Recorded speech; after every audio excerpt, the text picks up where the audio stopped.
But in the fourth year of the war, the regime realized that genocide and the occupation of Ukraine are in general extremely costly endeavors. That's why the regime, Putinism, is now searching for fresh, original, and unexpected ways to extract money, to siphon money from its own population.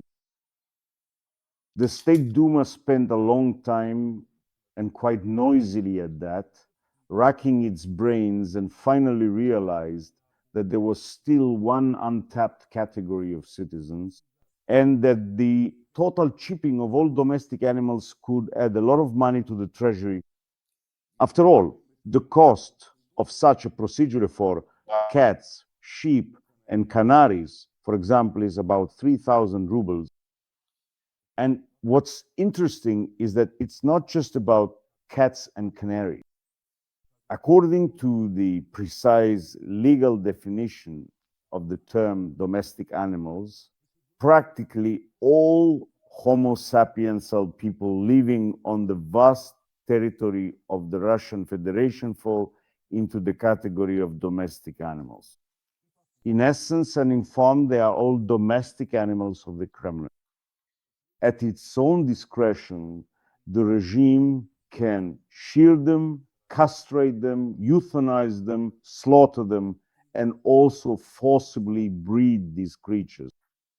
The courts, the prosecutor's office, and the investigative committee have every right to pull teeth, trim claws, and cut the claws of those individuals who dare to bite or scratch the sofas of statehood. Moreover, let's put it this way, there is another huge advantage for the regime in granting the population the status of domestic animal. I'll talk about that a bit later. So, by all accounts, the population is the complete property of the state. At this point, the so-called rights of the Russian people are exactly the same as those of aquarium fish, pugs, or cockatoos. And the mandatory chipping of these 140 million two-legged creatures will have not only a financial, but also a domestic political effect. All ambiguity will disappear. And finally, even those who shouldn't have any illusions left will have them crushed. In other words, Russians will be shown their place in this world, and the state will secure for itself the right to a strict collar, the right to process and dispose of the population.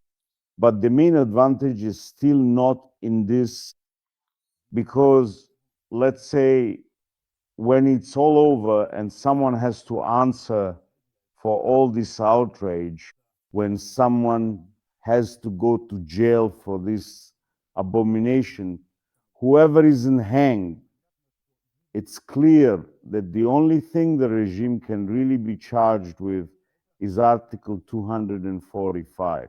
That's the fundamental law against any form of cruelty to innocent animals. And there, it must be emphatically stated, the absolute maximum penalty that truly threatens the actual repressors, the primary organizers of these utterly fake and fabricated criminal cases, the despicable scoundrels who deliberately started this devastating war, and the subsequent brutal repressions, well, is merely a paltry fine of just 100,000.